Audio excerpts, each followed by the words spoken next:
Today we look at dancers and dance halls in mid-19th century French art through the eyes of two artists, Renoir and Toulouse Lautrec. Both of these artists are showing nightclubs, dance clubs, in Montmarte.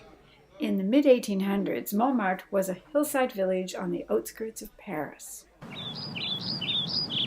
Parisians could get there by train or even a day's walk from the city. Yeah, sounds like fun. And I think a lot of the artists lived there too because the rents were cheaper. One of the more popular dance halls started as a mill and bakery. People would come to get their bread there, and they would have a glass of wine with their bread, and then they would look for a little entertainment. And this is the scene that Renoir captures in his picture. We see that they're outdoors, they're having a dance, there's a chandelier above them, even outdoors. Makes it in the middle of the sunlight. Their glasses of wine, their bread. Many different figures, and they all have different expressions, and it's completely different from the old-fashioned studio pictures of the time. The big thing about Impressionism is painting outdoors. And when you work that way, you have to paint quickly. Brushstrokes are looser. And these artists were being influenced by scientific theories of light. A lot of their pictures even look like experiments. Nothing is fixed or permanent. And they're examining spaces where different classes of people come together, mingle. Action-packed figures, movement, counter-movement. Yeah. Like a dance. Yeah. Young and attractive people having fun. A lot of pretty women as a main preoccupation. Yeah. And you can just imagine Renoir was probably much like that himself. He had a lot of friends and women around the household, and he's just surrounded by people all the time. And life. People in life, yeah. So we're going to see something very different with Toulouse-Lautrec. Yeah, he's more the moody outsider. Yeah, his childhood disease that stunted his growth, and he looked a bit like a dwarf. He felt more at home with people who weren't judging him. The people who didn't judge him were prostitutes and some of the performers of these shows. So these were the compensations for his physical difficulties and emotional instability, that he had this great talent for drawing, and then he had all this money so he could enjoy some freedom. Because he had wealth, he didn't have to worry about selling his pictures. And he didn't have to worry about flattering people. He didn't have to make people look pretty in the way Renoir did.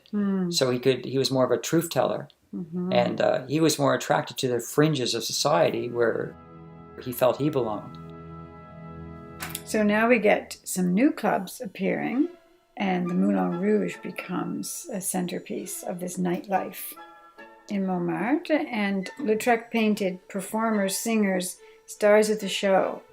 But it's more like something out of Las Vegas. It's got showgirls and stages. And when Lautrec paints it, he's not painting outdoor scenes. He's painting indoors, under footlights, and much more theatrical.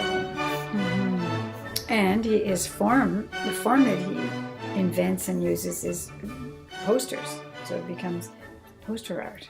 Yeah, and how unusual would that be for a major artist of the time to turn to commercial art? And look at his lines. All the figures are outlined. He's like a master cartoonist.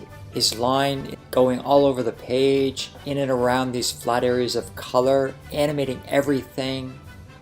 And when you see the inside the Moulin Rouge in his depiction, we see the audience members, and audience members are top-hatted gentlemen who look a bit like they may be predators or perhaps dupes in this sexually charged hothouse atmosphere.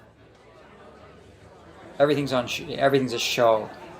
People are wearing costumes. They come out to show off, and you have a sense that things may be not quite what they seem.